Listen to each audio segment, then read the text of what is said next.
Eu acho que todo leitor que tem uma biblioteca já recebeu a seguinte pergunta ao menos uma vez na vida: se a sua casa pegasse fogo, qual ou quais livros você tiraria correndo da estante?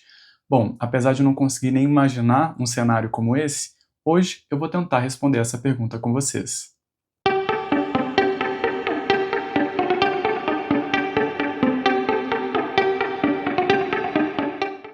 Fala pessoal, sejam muito bem-vindos a mais um vídeo do canal e hoje eu queria mostrar para vocês as edições afetivas da minha biblioteca, aquelas edições que eu guardo um carinho muito especial por várias razões, seja porque eu li durante a infância ou porque eu ganhei de algum amigo querido, edições que eu comprei durante viagens, então elas trazem boas lembranças, ou mesmo edições mais raras, né, que foi difícil de encontrar. Eu tô com uma pequena baguncinha aqui do meu lado, acho que vocês não vão conseguir ver, mas hoje eu quero mostrar essas edições favoritas para vocês. Eu peguei esse tema lá do canal da Dai, do Antológico Books, vou deixar o link para o vídeo dela aqui no box, vão lá conferir porque o vídeo está bem legal. E ela comentou até em outro vídeo que essas edições não são necessariamente leituras que ela quer fazer o quanto antes, mas que trazem aquele aconchego no coração, né? Principalmente pelas capas, pelas edições. Bom, para minha sorte, todos os livros que eu separei eu quero ler o quanto antes, não sei quando isso vai acontecer, né? Por questão de tempo, mas vamos parar de enrolação e vamos para as edições logo. Eu acho que não tem um jeito melhor de eu começar um vídeo como esse, em que eu mostro para vocês as minhas edições afetivas, do que mostrando os livros infantis, né, que eu li quando eu era pequeno ainda.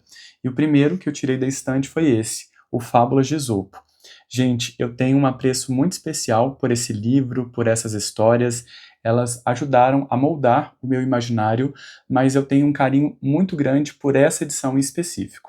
Eu já contei essa história para vocês aqui no canal, mas quando eu era bem pequeno, eu tinha um vizinho que tinha exatamente essa edição, e quando a gente saía na rua para brincar de bola, de peteca, durante os intervalos a gente parava para ler uma historinha dessas por dia, e eu gostei tanto que depois eu fui até a biblioteca da escola, encontrei uma edição para ler em casa de cabo a rabo e fiquei completamente apaixonado por esse universo. Gente, essa edição é um charme à parte porque ela é toda ilustrada e são justamente as ilustrações que eu me lembro de ter visto da primeira vez que eu li, né? São de vários artistas diferentes, então tem vários olhares aqui para essas histórias. Existe até uma edição mais moderna da Kozak Naif, que é de luxo, que eu tenho vontade de ter aqui na minha biblioteca, mas essa aqui vai ser para sempre o meu xodó. Outra edição que também fez muito parte da minha infância foi essa aqui, do Alice no País das Maravilhas, da editora Ática, que naquela época, não sei como é que está hoje em dia, era uma editora muito voltada para esses livros mais infantis, infanto-juvenis. Gente, eu sou apaixonado por essa ediçãozinha. Não só do objeto livro, quanto da própria história. Eu sou completamente apaixonado por esse universo criado pelo Lewis Carroll, e essa edição tem um charme à parte para mim por conta das ilustrações, né? Eu acho elas muito bonitas e eu posso até estar falando bobagem aqui, mas elas têm uma cara para mim de literatura de cordel. Não sei, o traço para mim me parece muito. E como eu sou nordestino, isso tem um valor agregado, né? Eu adoro demais essa edição. Eu sabia que eu ia gravar esse vídeo para vocês, então eu fiz questão de encontrar essa mesma edição num sebo aqui de BH para poder mostrar ela. Mas não só de edições infantis eu vivo, né, de Alice. Eu também tenho uma edição aqui da extinta Kozak Naif. E aqui a gente vai ter não só o No País das Maravilhas, como também a continuação, Através do Espelho. Nessa apresentação super bonita que vem numa caixa, a senhora Kozak sabia fazer suas edições, não é verdade? E para mim isso aqui tem um valor especial, não só pela beleza da edição e também pela raridade que ela é hoje em dia, mas porque foi uma das primeiras coisas que eu comprei com meu salário de estagiário em publicidade. Então tem esse valor afetivo para mim. Deixa eu abrir aqui a caixinha e mostrar para vocês as capas, né, as edições por dentro. Bom, pessoal, as duas edições têm um papel mais encorpado, laminado, que lembra um pouquinho aquela folha de Barça.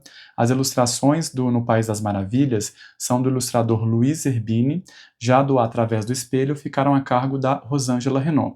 Inclusive, nessa continuação, tem um texto ótimo da Virginia Woolf, mas eu preciso assumir para vocês que a primeira vez que eu li o Através do Espelho eu não gostei muito, preciso inclusive reler para ver se eu mantenho essa opinião, mas de todo jeito, essas edições são um grande tesouro da minha coleção. Agora eu vou mostrar para vocês uma edição que eu comprei durante uma viagem, então ela me traz ótimas recordações, que é desse livro aqui, o Paris Stories.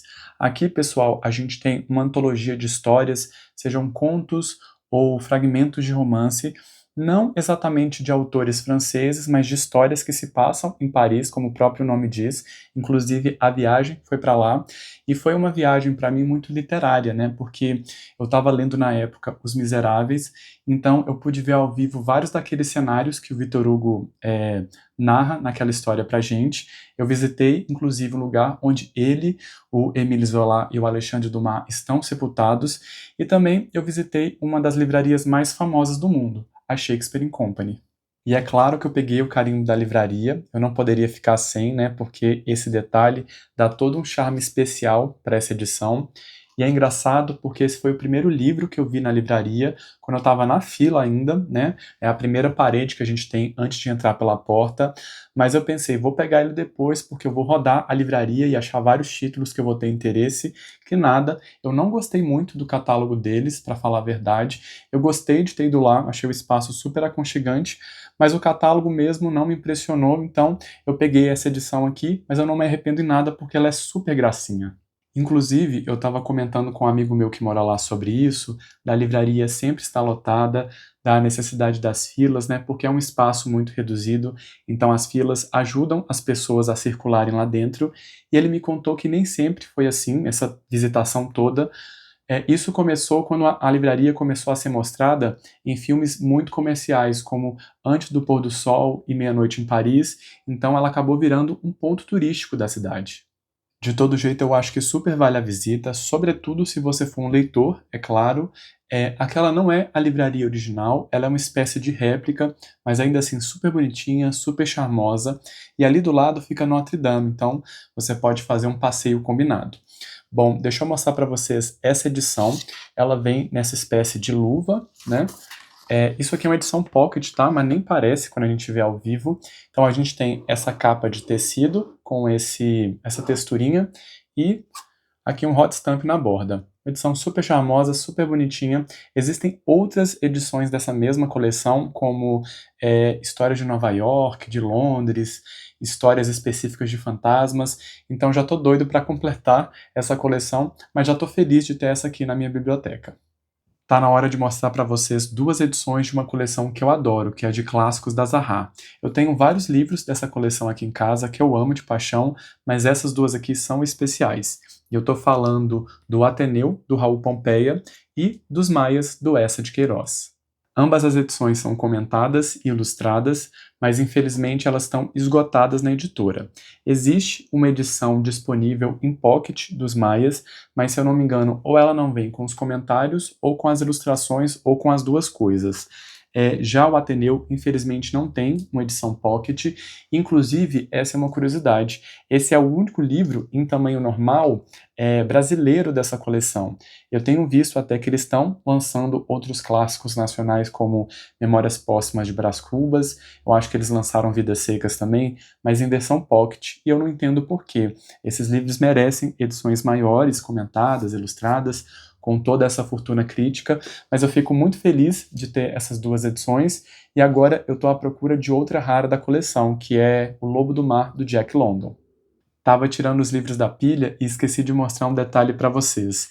Essa aqui é a sacola da Shakespeare Company, que eu peguei na livraria e obviamente guardei, para vocês entenderem o apego da pessoa. Mas vamos então para o próximo livro. É um livro que eu ganhei de presente e atualmente também é uma edição esgotada. E eu estou falando da Antologia da Literatura Fantástica, compilada por esses três grandes autores latino-americanos, o Adolfo Bioy Casares, o Jorge Luiz Borges e a Silvina Ocampo. Vou ler para vocês o que vem aqui na cinta do livro para vocês entenderem a proposta super legal dessa antologia. Diz assim: numa noite de 1937, ao conversar sobre ficções fantásticas, antigas como Medo, três amigos resolveram criar uma antologia com seus autores preferidos. 3 anos se passaram e foi lançada a Antologia da Literatura Fantástica, consolidada em sua edição definitiva 25 anos depois. Do filósofo Martin Buber ao explorador Richard Burton, passando pela tradição dos contos orientais, além de Cortázar, Kafka, Joyce e Wells, são 75 histórias, não só contos, como fragmentos de romance e peças de teatro, que nos apresentam uma literatura marcada pelo imaginário e por um modo diferente de representar a realidade. Diz para mim se não é muito interessante essa antologia de histórias, de fragmentos e contos. Eu sou doido para ler, ainda não consegui, mas quem tiver interesse, existe uma edição atual que não vem nessa mesma apresentação, mas também é bem bonita. O próximo é outro livro que eu comprei durante uma viagem, ou seja, ele também me traz ótimas recordações, que é essa biografia aqui, do Oscar Wilde, escrita pelo Richard Ellmann, que até onde eu sei é uma das grandes biografias desse autor irlandês, e eu consegui encontrar esse livro numa viagem que eu fiz a Búzios. Eu sempre tento encontrar livrarias e sebos para cidades aonde eu vou visitar, e eu consegui encontrar essa edição, que é super rara e está super inteira, por R$ 40. Eu preciso confessar para vocês que eu não sou um dos grandes fãs do Oscar Wilde. Eu já li o romance dele, né, O Retrato de Dorian Gray, que eu inclusive tenho aqui na minha coleção, nessa edição super bonitona da Biblioteca Azul, mas quando eu li eu não gostei, porém eu li na época da faculdade, né, eu era muito imaturo dentro da literatura, eu quero reler esse livro para ver se a minha opinião se mantém, e quem sabe eu faço uma leitura conjunta para criar um conteúdo aqui para vocês. De toda forma, eu fico muito animado em ter essa biografia aqui e quero descobrir todas as fofocas por trás da vida desse grande autor. Agora a gente vai falar não só sobre uma das edições mais bonitas que eu tenho na estante, como um dos melhores livros que eu já li na minha vida. Eu tô falando do 2001, Uma Odisseia no Espaço, do Arthur C. Clarke. Gente, esse livro é incrível, incrível. Eu li antes de ter canal, então não vai ter comentários por aqui, mas vou fazer jus a esse livro neste vídeo. Isso aqui é uma das minhas ficções científicas favoritas da vida. E como se não bastasse, o livro ainda tem essa apresentação lindíssima da editora Aleph.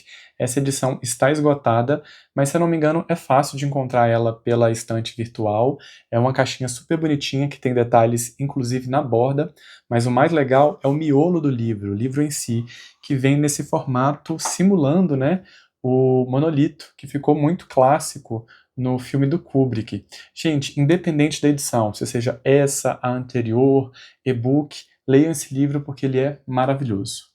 O próximo livro, eu tenho uma história até um pouco engraçada com ele, e eu tô falando dessa edição em pop-up do Pequeno Príncipe, um livro que todo mundo já leu, eu só fui ler ele no ano passado, mas eu namorei essa edição aqui em específico durante muitos anos, e quando eu finalmente tive dinheiro para poder comprar ela, eu resolvi dar ela de presente para uma pessoa, e depois eu fui comprar a minha, e eu não encontrei mais a edição em lugar nenhum, eu quase roubei da pessoa que eu comprei o livro, mas aí eu fiquei esperando até que eu consegui achar esse num sebo, né, na livraria Berinjela. Inclusive, vou deixar o login deles aparecendo aqui do Instagram, porque é uma ótima dica. Eles têm um acervo muito rico, muitos livros raros e com precinho super camarada.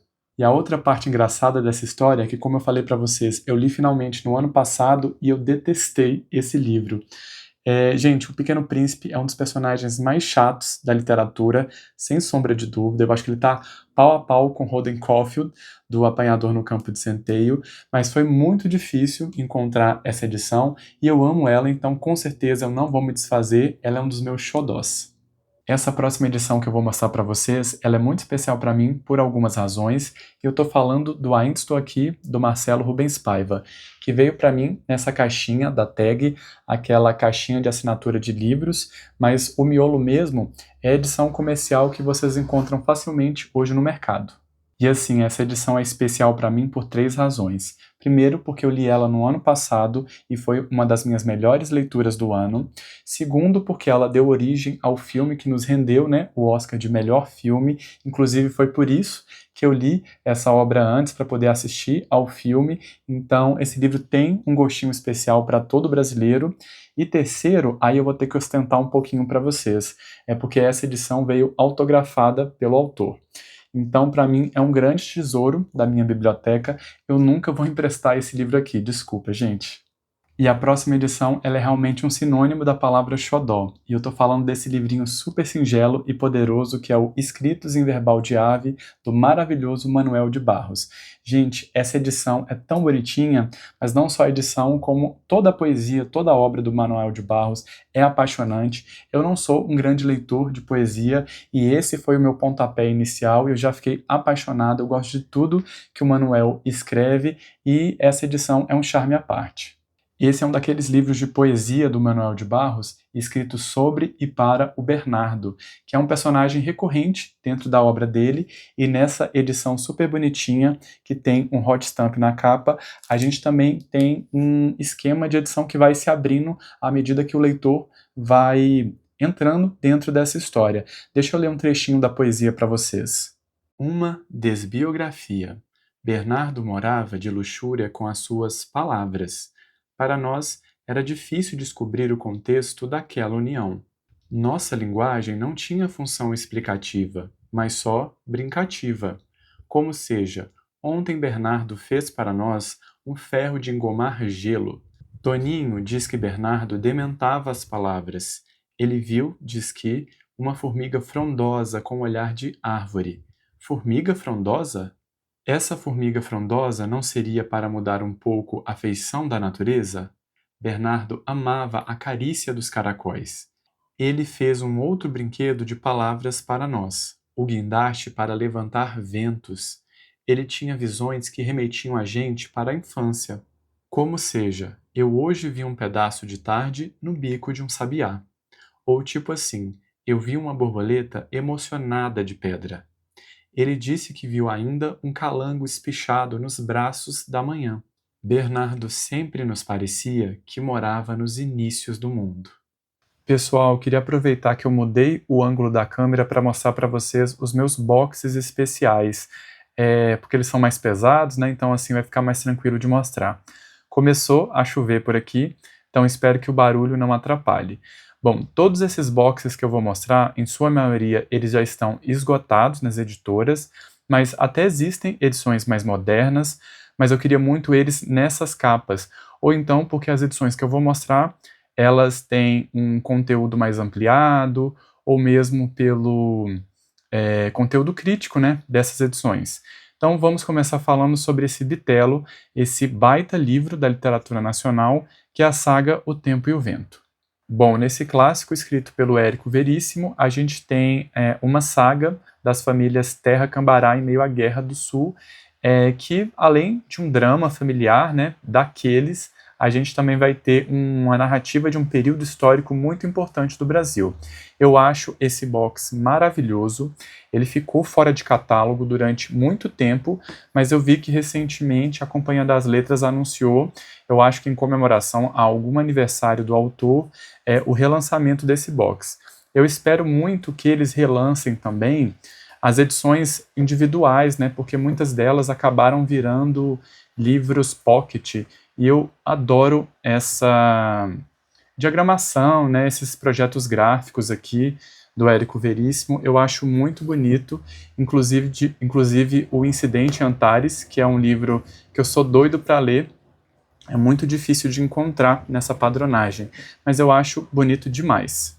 Outro box que eu tenho muito apreço aqui na minha coleção é esse, Da Vida Como Ela É, do Nelson Rodrigues, que é um autor que eu sou muito afim de ler, e eu acho o visual, né, a identidade visual desse projeto aqui do box, lindíssima, porque ela vai emular colunas de jornal, que é onde o Nelson usualmente publicava as suas histórias. E pelo que eu sei, a Nova Fronteira tem republicado algumas dessas crônicas, histórias, porém em versão reduzida. Então eu tenho a impressão que aqui a gente tem A Vida Como Ela É de forma mais completa. Deixa eu mostrar os livros individuais para vocês. Então a gente tem A Vida Como Ela É em 100 inéditos, A Vida Como Ela É em série, e A Vida Como Ela É, imagino que seja a publicação que a gente tem atualmente no mercado. Enfim, eu acho lindíssimo e tenho muito carinho por essa edição, que eu também encontrei na estante virtual. E por fim, os últimos dois boxes que eu iria mostrar para vocês são esses aqui, das histórias do Sherlock Holmes. Eu tenho o box com os contos completos, e o box com os romances também, né, todos enumerados. Eu acho lindíssimo esse projeto gráfico, mas não só o projeto dele, né, o visual. Aqui a gente também tem várias ilustrações e o material todo comentado, então é aquele material super de qualidade da Zahar, né, que também acompanha os clássicos deles, e eu fiquei doido nesse box e consegui encontrar. Agora deixa eu mostrar para vocês o visual das capas também, que eu adoro, eu acho muito bonito. São todos nessa padronagem aqui, então eu vou mostrar só esse, que é o primeiro livro de contos. Aí você tem o livro inteiramente ilustrado. E eu acho um charme essas ilustrações aqui, gente. Foi um grande achado, eu encontrei também na estante virtual e tá novíssimo o livro. Então é isso, pessoal, espero que vocês tenham gostado desse vídeo. Agora me conta aqui nos comentários das edições que eu mostrei, qual que você mais gostou, e aproveita para me falar qual que é a sua edição afetiva favorita, tá joia? Um cheiro para vocês e até a próxima!